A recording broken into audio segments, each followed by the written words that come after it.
Hey everybody, Coach Sean, the Rip Grandpa, creator of the Over 40 Hormone Reset Solution for busy men and women over 40, 50, 60 plus. And inside this video, I'm gonna share the 5 principles that I personally use to prevent holiday fat storage over the next couple weeks. So without further ado, let's dive right in. The first one is what I call my PVC pipe method. So every time I sit down at a holiday party to eat a meal, I always think about a PVC pipe. Protein, vegetables, then carbs. So I pile up my plate with protein and vegetables first because they are the most satiating macronutrients, cruciferous veggies, and meat. I mean, think about it. What fills you up faster? A big old plate of beef or a basket of bread? You can eat the basket of bread and want more, but that plate of beef is hard to finish. So a couple things happen by doing this. Number one, I know I'm gonna automatically eat less because I'm putting that protein and those vegetables in my body first. So because they're so satiating, I'm gonna eat way less carbs, okay? So you're simply gonna eat less by doing this.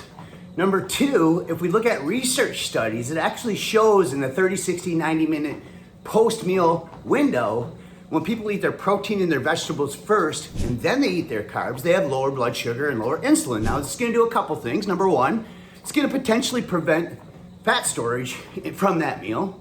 And number two, it's gonna prevent you from feeling like you wanna take a nap when you're done. And number three, you're just gonna eat less calories in general because you filled yourself up with the protein and the vegetables first, and you're automatically gonna eat less carbs.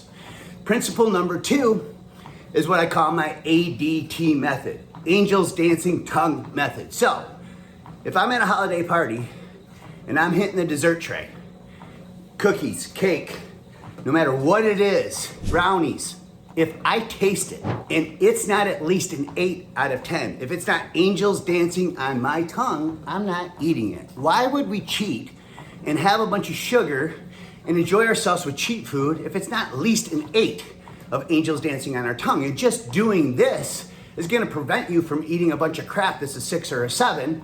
And of course, that's gonna reduce your overall calorie intake. Number 3 is the water trick. Now, research just shows this, that people who drink more water not only lose more weight, they live longer, sidebar there, but by guzzling 12 to 16 ounces of water before you eat your holiday meals, you will automatically eat less. And they've done side-by-side studies with groups of dieters where all things are created equal, and the group that drinks the water before the meals loses more weight. Number 4 is to walk more. So this is very simple. Whenever I travel throughout the holidays, wherever I go, I'm gonna park further out. I'm gonna take the stairs instead of the elevator, and I'm gonna make sure that I hit my 10K steps every day. And this is just gonna increase my overall daily calorie burn. Of course, if we look at research across the board, people who get 8 to 10,000 steps daily just live longer in general. So there's longevity benefits here as well. But another little trick that you can use just to burn more calories. The last one is my no nibble principle. So, you know, dietitians in today's day and age will still tell you that snacking is healthy because it keeps hunger at bay. But if we look at research studies, the exact opposite is true, because every time you snack, you're triggering insulin. And of course, you're sending signals to your body to eat more, and you're not getting control of ground pulses. So I have a principle where I just will not snack. And what happens at holiday parties is you find yourself reaching in the bowls on all the coffee tables and on the kitchen islands, and you don't even realize that you're eating an extra 500 to 1,000 calories that night just by nibbling on that crap. And of course, going back to ADT, if it's not angels dancing on my tongue, I'm not gonna have it anyway, but I just have a no nibble principle that if I don't snack, then I'm gonna basically consume way less calories. Very simple trick to use, whether it's the holidays or not, is one of the first things I do when I go on a cutting cycle is I just have a rule that I don't snack in general. And by not snacking, I know that's 300 to 500 calories less per day. Now, if we do some math here real quick, 300 calories less per day actually equates to about 30 pounds a year.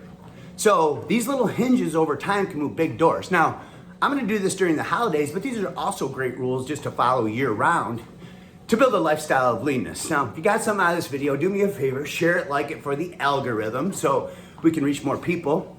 And then, if you want to take some of these principles and put it into a framework and customize it, join my free SKOOL group. You'll see a link in the description or pinned in the comments here. Head on over there, and we're gonna give you access to a free carb cycling meal plan and my free hormone boosting training guides. And then of course you can be part of a group of like-minded people that share similar goals and similar struggles. And of course, iron sharpens iron, and social media is not good for this. You can look at research across the board, how when you try to do fitness through social media, it leads to the comparison trap, more depression, more unhappiness. And of course, this deflates the air out of our tires of our motivation, where school is the exact opposite. So time is our most precious commodity. I'm always grateful when people take time to watch my videos. So thanks for watching and keep going strong.